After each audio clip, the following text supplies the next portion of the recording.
তো আজকে হলো আমি রান্না করবো একটা জিনিস, সেটা হলো লাউয়ের চিকলা। আমার খুবই পছন্দ চিংড়ি মাছ দিয়ে। তো আমি সবসময় যখন লাউ আনা হয় তখন এভাবে লাউয়ের চিকলা ভাজি করি, অনেক মজা লাগে। আর এটার সাথে যদি একটু আলু কুচিয়ে দেওয়া যায় তাহলে তা আরো মজা।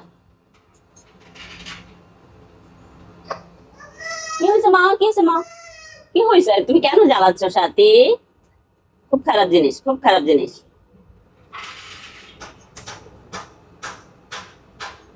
এভাবে কুচিয়ে নিলে কিন্তু মজা লাগে লাউয়ের চিকলা।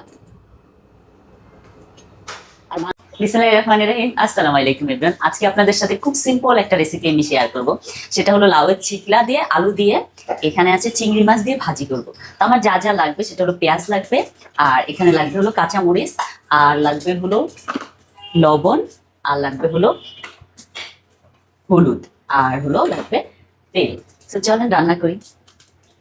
প্রথমে পরিমাণ মতো একটু তেল দিয়ে দিব।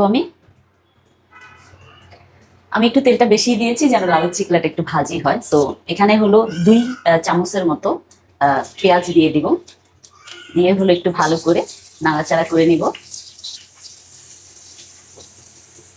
তারপরে হলো দিয়ে দিব হলো কাঁচামরিচ।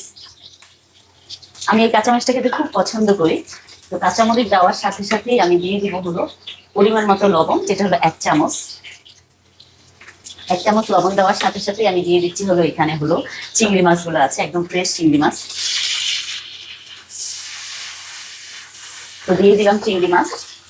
চিংড়ি মাছ দেওয়ার সাথে সাথে আমি দিয়ে দিব আবার হলো এখানে হলুদের গুঁড়া 1 চামচ, আরো হলো আপনার আধা চামচের মতো হলুদের গুঁড়া দিয়ে দিলাম। দিয়ে এটাকে সুন্দর করে একটু লাল লাল করে ভেজে নিব। এখন আমার চিংড়ি মাছটা খুব ভালো করে ভাজা হয়ে গিয়েছে। এখন আমি দিয়ে দিব হলো এই যে লাউয়ের চিকলাটা, আর হলো আলু দিয়ে কেটে রেখেছিলাম, চিকন চিকন করে কেটে রেখেছি। এখন হলো এটাকে সুন্দর করে ইয়ের সাথে, চিংড়ি মাছের সাথে মানে মশলার সাথে ভালো করে নেড়ে চেড়ে নিব। আপনার এটা যত সুন্দর নাড়াচাড়া হবে আপনার কালারটা তত সুন্দর আসবে।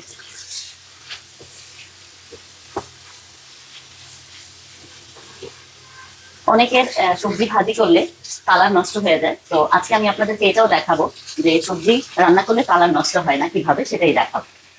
এখন আমি এটা ঢাকনা দিয়ে 2 মিনিটের মতো রেখে দিব, যেন এটার ইয়েটা সবজিটা যেন মজে যায়। আর চুলার জালটা একটু মিডিয়ামে করে দিব। 2 মিনিট পরে আমি ঢাকনাটা খুলে ফেলবো।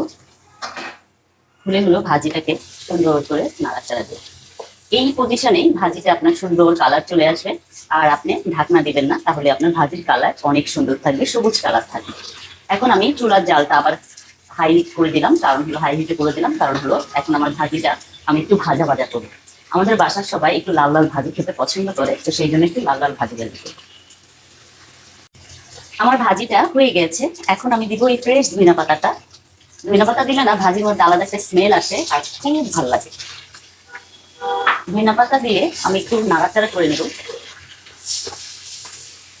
সুন্দর করে একটু নাড়াচাড়া করে নিলাম। করে হলো আমার এই মজার ভাজিটা রেডি হয়ে গেল। যেহেতু আমার ভাজিটা হয়ে গেছে, তো আমি আপনাদেরকে দেখাই আমার ভাজিটা কেমন হয়েছে।